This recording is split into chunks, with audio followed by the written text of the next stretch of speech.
भ्रमण करते करते आ रहे थे, रास्ते में सती जी ने किसका रूप धारण किया? सीता का जैसे रूप धारण किया तो भगवान रामचंद्र जी ने प्रणाम किया, कहा हे सती जी, आप अकेली स्त्री और इस समय ये तो बहुत बड़ा कष्टदायक समय है, अच्छा समय नहीं है। देवादिदेव महादेव कहाँ है? आप अकेली क्यों आई? और भगवान ने जब ये बात बताई, भगवान को तो त्रैलोक्य नाथ थे, उनको तो पता था कि सती जी मेरी परीक्षा लेने आए। उन्हें चतुर्भुज शया लक्ष्मी अपना चतुर्भुज रूप तो दिखा दिया सती जी के लिए, और उधर से बातें करे नर की रूप में, और चतुर्भुज रूप भी अपने ही अंग में दिखा दिया। सती जी देखते देखते भगवान नारायण को प्रणाम करने लगी कि हे प्रभु, मैंने अपने पति का कहना क्यों नहीं माना? मैंने आपके साथ छल क्यों किया? लज्जित हो जाती है, कहते हे प्रभु, मुझसे बहुत बड़ी गलती है। उन्होंने कहा नहीं बाबा, सती जी आप तुरंत जाओ, आप देवादिदेव महादेव जी के साथ जाओ। तो सती जी को जब भगवान नारायण ने चतुर्भुज रूप दिखाया, सती जी जैसे ही वापस आई वैसे ही देवादिदेव महादेव जी ने कहा हे सती जी, कौन थे वो? कहा हे प्रभु, वास्तविक त्रैलोक्य नाथ है। उन्होंने कहा जब मैं कह रहा था तब मैं भी तो यही कह रहा था, वो त्रैलोक्य नाथ है, वो तो जो है धर्म मर्यादा मानव शरीर धारण करके लीला दिखाने आए हैं, इसलिए जो है आपने कैसा मालूम किया? उन्होंने कहा देवादिदेव महादेव जी, मैंने वह गलती की, सीता का रूप धारण किया। अच्छा, उन्होंने कहा ठीक, सीता क्या है? जगत जननी। भाई शिव जी की भी तो माता होगी, जगत मतलब संसार, संसार की माँ है, एक ही तो माँ है नहीं। और जगत जननी माँ है तो माँ को इस रूप में कैसे धारण करेंगे? नहीं, इसलिए उन्होंने वो माया सब की बुद्धि पलट दी।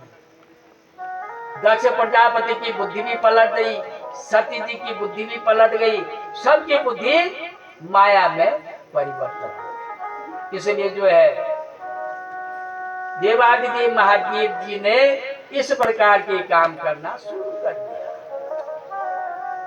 दक्ष प्रजापति जी ने शिव जी से बदला लेने के लिए वाजपेय यज्ञ की रचना कर दी। कहा कि भाई मैं क्या करूंगा?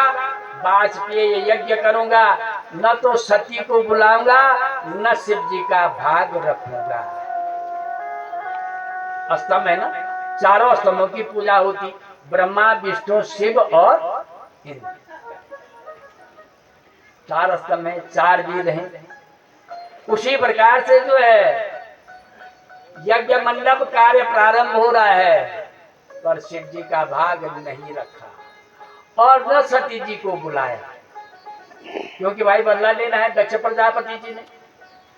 अब जब बदला लेने के लिए इस प्रकार से सोच लिया तो भाई सबको निमंत्रण दे दिया। 13 कन्याएं जो धर्म के लिए विवाह, सारे जो है आकाश मार्ग से पति पत्नी के साथ विमान से जा रहे हैं। कहाँ जा रहे हैं? कनखल, जहाँ दक्ष प्रजापति जी ने यज्ञ की रचना की। सब वहां जा रहे हैं, पितृगण जा रहे हैं, देवता जा रहे हैं, नर जा रहे हैं, किन्नर जा रहे हैं, सब के सब जो जा रहे हैं। और जाते जाते सती जी देख रहे हैं कि सब जो है अपने पति के साथ विराजमान होकर के जा रहे हैं, मुझे भी जाना चाहिए। पिताजी ने मुझे निमंत्रण नहीं दिया, क्यों नहीं दिया होगा निमंत्रण? तो सती जी शिव जी के पास आते, कहते हे शिव जी, हे देवादिदेव महादेव जी, प्रजापति ते ससुर ससामता निर्यात तो यज्ञ महोत्सव किल वयम चतत्राणि राम बाबामते यदा काशी विबुधा व्रजंती। ये नहीं कहा कि मेरे पिताजी का यज्ञ हो रहा, कहा हे पतिदेव आपके ससुराल जी का कार्य हो रहा है, आप नहीं जा रहे, हमें भी जाना चाहिए। हम ही पति पत्नी जो है सज धज करके दक्ष प्रजापति के यज्ञ में जाना चाहिए। सब जा रहे, वहाँ हमारी जो है बहनें मिलेंगी और जीजा लोग मिलेंगे, कौन नहीं मिलेगा। कार्य जब होता है तो उसमें सभी लोग जाते हैं, सबको आमंत्रित होता है। इसलिए हे पतिदेव आपके ससुराल जी का कार्य हो रहा है और हमें जरूर जाना चाहिए। शिव जी ये बात सती जी की सुन रहे हैं, मनन कर रहे हैं, विचार कर रहे हैं, कह रहे हैं सती जी आपने जो है बहुत अच्छी बात कही कि आपके ससुराल जी का कार्य हो रहा है, हमें जाना चाहिए। और आप तो अच्छी बात कह रहे, परंतु वयोदितम शोभनमेव शोभने अनाहुतम हत्य विहन्ति बन्धुसो ते अत्यनादा जगतो सदृष्टयो बलीयसानात्मन देव मन्युना।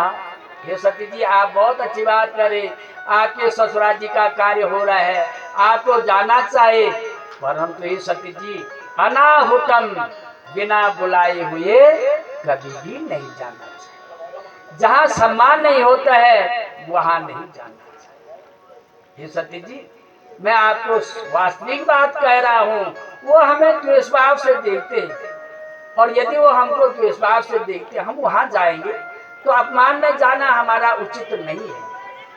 सती जी मैं तो जवाई था, आप तो उनकी कन्या थी, आपको तो कहना चाहिए था, आपको क्यों नहीं कहा। इसलिए जब आपको भी नहीं कहा और मुझसे तो वो द्वेष भावना रखते हैं, जब मुझसे द्वेष भावना थी तो आपको तो उनको बुलाना ही चाहिए, मुझे न बुला। नीता दिशाना सजना दरेक्षया गृहान प्रदीयानवया स्थितात्मा ये भ्यागतान वक्रधिया विचक्षते आरोपी भ्रूणी चमत्ये वह। सती जी कह रहे हैं हे पतिदेव आप बहुत अच्छी बात कह रहे हैं, नहीं बुलाया माँ पिता सास ससुर और गुरु, यदि ये नहीं भी बुलाएंगे, क्या माँ पिता नहीं बुलाएंगे तो माँ पिता के पास नहीं जाएंगे, निश्चित जाना है। सास ससुर नहीं बुलाएंगे, सास ससुर के पास नहीं जाएंगे, अवश्य जाना। गुरु नहीं बुलाएंगे तो गुरु के पास नहीं जाना, अवश्य जाना। ये पतिदेव हमें जो है निश्चित रूप से अनाहुतम न बुलाने पर भी भाई दक्ष प्रजापति के यहाँ अवश्य जाना चाहिए। जय इस प्रकार से दक्ष प्रजापति जी के न बुलाने पर भी सती जी शिव जी के लिए प्रेरित करते हैं। तो शिव जी कहते हैं सती जी जो यजन है, जो कार्य है वो अच्छा नहीं है, यदि हम वहां जाएंगे तो भाई वो उचित नहीं होगा, अनर्थ हो जाएगा, अनिष्ट हो जाएगा, इसलिए नहीं जाना है। सती जी एक तरफ से तो माँ की ममता, पिता का वात्सल्य, बहनें होगी, जीजाजी लोग होंगे, रिश्तेदार होंगे, एक पांव तो वहां खींच रहा है और दूसरा पांव अंदर जो पति का सम्मान है।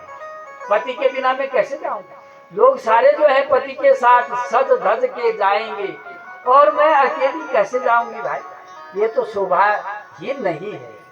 बार बार सती जी मनन करिए, विचार करिए, क्या करें। पति जी को भी मना नहीं सकी, पिताजी ने भी बुलावा दिया नहीं, क्या करूं मैं मझधार में, एक पांव अंदर और एक पांव बाहर। परंतु आखिरकार माया थी और माया के वशीभूत होकर के शिव जी ने तो माया रचनी थी, वो तो जो है वट वृक्ष के नीचे आसन लगा करके बैठ गई और सती जी कहीं मना रहे परंतु शिव जी मानने वाले नहीं।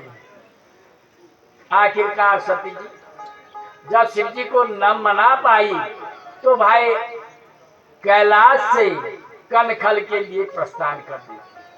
जब कनखल के लिए प्रस्थान करते हैं तो भाई उस समय जब कनखल में जा रहे हैं तो भाई पीछे से कौन चले जाते हैं, नंदीगण।